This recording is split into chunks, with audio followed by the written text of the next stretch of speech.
Hey, j'espère que vous allez bien. Je suis très heureuse de vous retrouver pour notre cinquième jour de notre calendrier de l'Avent. Aujourd'hui, nous allons nous retrouver pour une vidéo wash day de ma fille.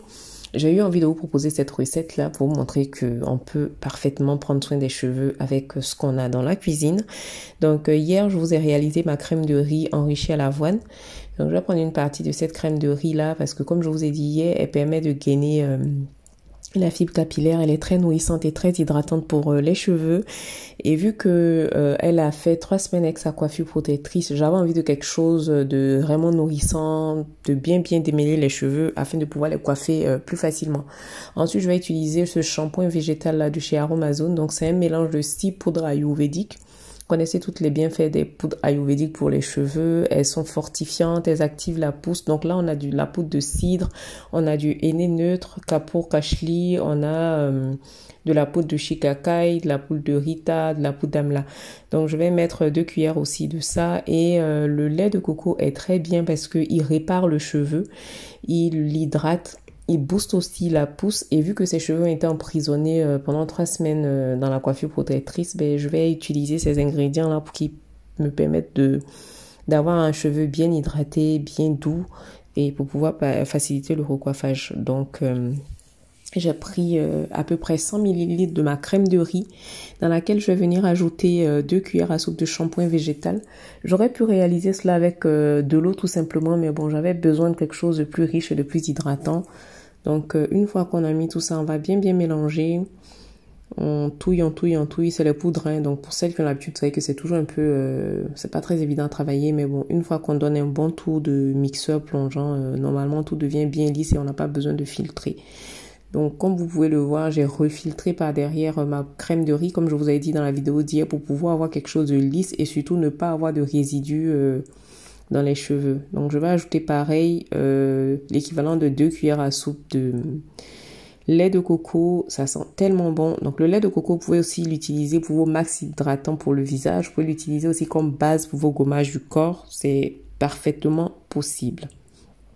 Donc, ce qu'on va faire là, c'est qu'on va bien remuer le tout pour avoir quelque chose de lisse. Et ensuite, on va dans la cuisine pour donner un petit tour de mixeur plongeant pour pouvoir avoir vraiment une texture très lisse, très aérienne qui va venir se fondre aux cheveux et surtout qui va nous permettre de réaliser notre shampoing de façon plus efficace et efficiente.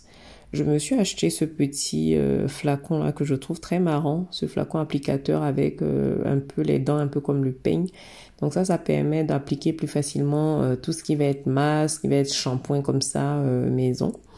Donc je vais renverser mon produit dans le dans le petit flacon et on va pouvoir... Donc comme j'avais dit, il y a des petits résidus parce que j'ai utilisé des élastiques pour faire ces vanilles. Donc du coup, on a un peu de résidus. Donc ce que je vais faire là, ça j'aurais dû le faire hier nuit, mais j'étais vraiment claquée quand j'ai défait ses cheveux. Donc du coup, on l'a pas fait. Sinon, la petite astuce pour les mamans qui utilisent les élastiques comme moi pour coiffer, vous pouvez mettre de l'huile sur les nœuds là où les élastiques ont fait des petits nœuds de poussière dans les cheveux. Donc ça permet de retirer plus facilement.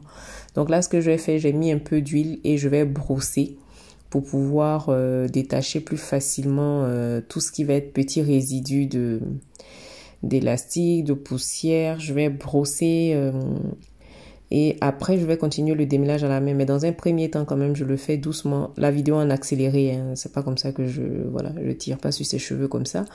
Mais la vidéo en accéléré pour que vous puissiez bien voir. Donc là, comme vous avez vu là, je vais mouiller ensuite. Et utiliser, moi pour les filles, j'utilise la Tangle Teaser, celle-là, cette brosse rose-là. Donc je vais l'utiliser pour brosser au fur et à mesure les cheveux, histoire de pouvoir détendre tout simplement le cheveu, pouvoir enlever un peu les résidus et surtout avoir la facilité de travailler sur un cheveu propre, on va dire. Parce que si j'applique directement le masque comme ça, on aura beaucoup plus de mal à, comment dire, à rincer après. Donc je démêle au doigt, j'enlève les éventuels petits nœuds au fur et à mesure et on va venir brosser, histoire d'avoir un cheveu prêt à être traité tout simplement.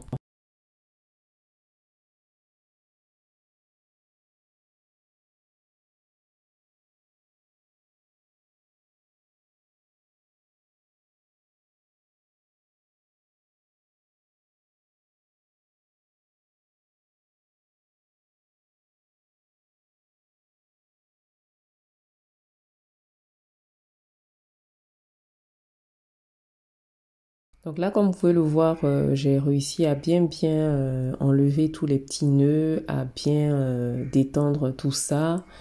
Donc, on avait Anya en bas qui faisait son cinéma. Elle était sur le dos au début. Après, elle a voulu descendre et maintenant, elle pleure.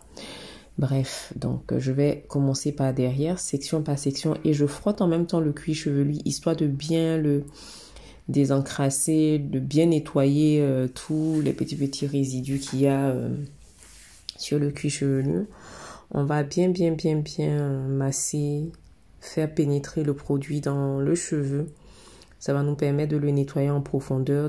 Et comme vous avez pu le remarquer, c'est pas vraiment c'est pas un shampoing moussant. Moi, franchement, en général, je fais une fois par mois, pardon, un shampoing avec du savon. Et en général, même c'est le savon noir ou bien une base de shampoing que je vais venir enrichir. Je vais vous montrer une recette d'ailleurs pendant ce calendrier de l'Avent là. J'ai des bases de shampoing. Donc ça peut être du savon de Castille ou bien du savon noir que je vais venir enrichir avec un autre ingrédient pour faire... on fait un shampoing clarifiant par mois, nous. Pas plus. En général, c'est les poudres qu'on va utiliser. On utilise le miel, on utilise des œufs pour se laver les cheveux. Donc ça, je vais l'appliquer sur le cuir chevelu. On va bien masser et après, on va l'utiliser sur le cheveu même aussi. Donc ça, c'est vraiment l'idéal quand on veut utiliser des soins naturels. Ce genre de poudre va venir aider vraiment à nettoyer le cuir chevelu sans l'action moussante. Et surtout, ça agit aussi sur la peau. Ça va venir travailler sur la pousse du cheveu. Ça va permettre aux cheveux d'être encore plus forts, d'être plus gainés, de résister plus. Pour ne pas se retrouver avec de la casse tout simplement. Donc une fois que j'ai réussi à recouvrir tous les cheveux, normalement je fais des vanilles, mais là j'avais franchement la flemme. Avec la petite qui pleurait à côté, c'était pas évident. Donc ce que je vais faire, je vais vraiment bien noyer toute la tête avec le produit et je vais ensuite lui mettre une charlotte et on va laisser poser ça pendant 2 à 3 heures. Après on rince, on pourra la coiffer comme vous avez pu le voir là. Donc je vous laisse avec cette vidéo. Je vous dis merci pour votre fidélité depuis le début de ce challenge et puis on se dit à demain pour notre 6e jour. C'est du boulot, mais qu'est-ce que c'est passionnant. Mouah.